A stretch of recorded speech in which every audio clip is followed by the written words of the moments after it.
Hello everyone, I am Siddharth Plial, Assistant Professor from Department of Legal Studies. I am here to discuss a topic on the Constitution with my students and other faculties. So my topic is Constitutional Safeguards Provided to Civil Servant, a critical analysis. First of all, we have to know what do we mean by the civil servants.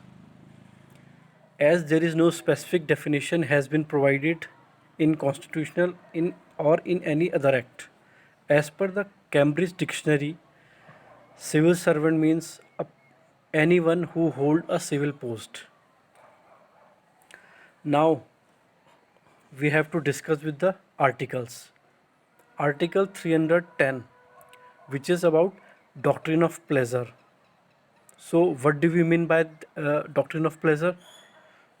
Before coming to that point, I am here to discuss what is the rationality behind the doctrine of pleasure.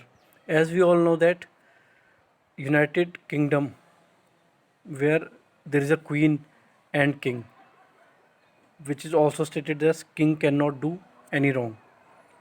The doctrine of pleasure arises from United Kingdom, where no person can hold a post or removed without her majesty. But in India we have some safeguards which is given to the civil servants.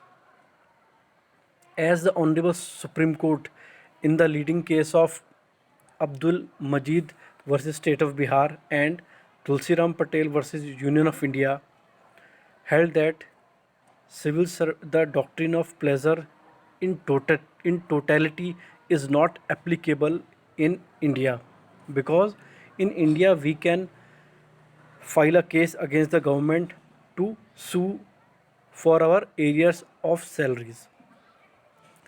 Now the other question arises, why these safeguards has been provided. So the safeguards has been provided.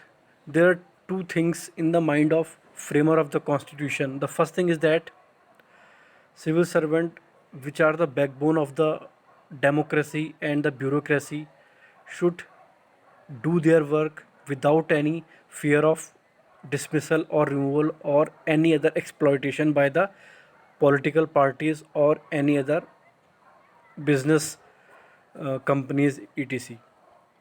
The second thing is, in case any civil servant who is honest to his job is being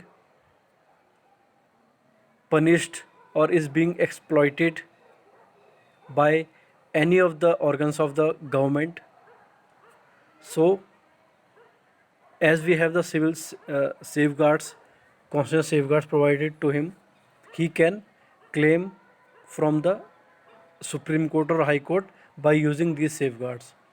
Now, what are the safeguards? There are two main safeguards. First one is, no no one is being dismissed or removed or reduction in rank by a subordinate authority.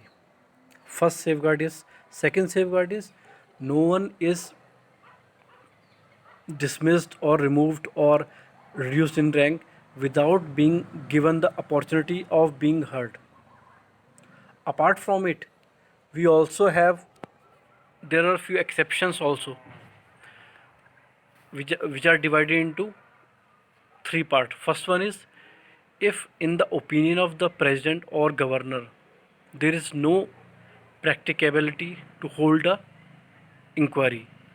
First thing. Second exception is that when there is a criminal case against a civil servant, then there are no safeguards provided to it. The third one and the last one is,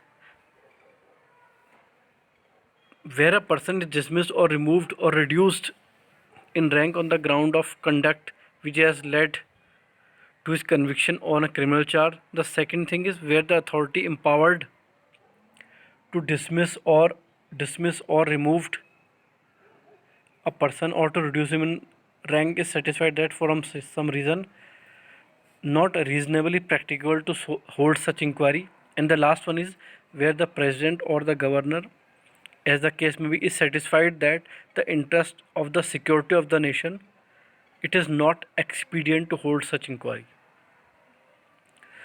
So we have both the things in the mind by the framer of the constitution. The first thing is that they are free to work under the government, and second thing is no honest civil servant can be punished by any organ of the government. So we have the safeguards provided to them under article 311. In the same article we have also three exceptions which we have discussed.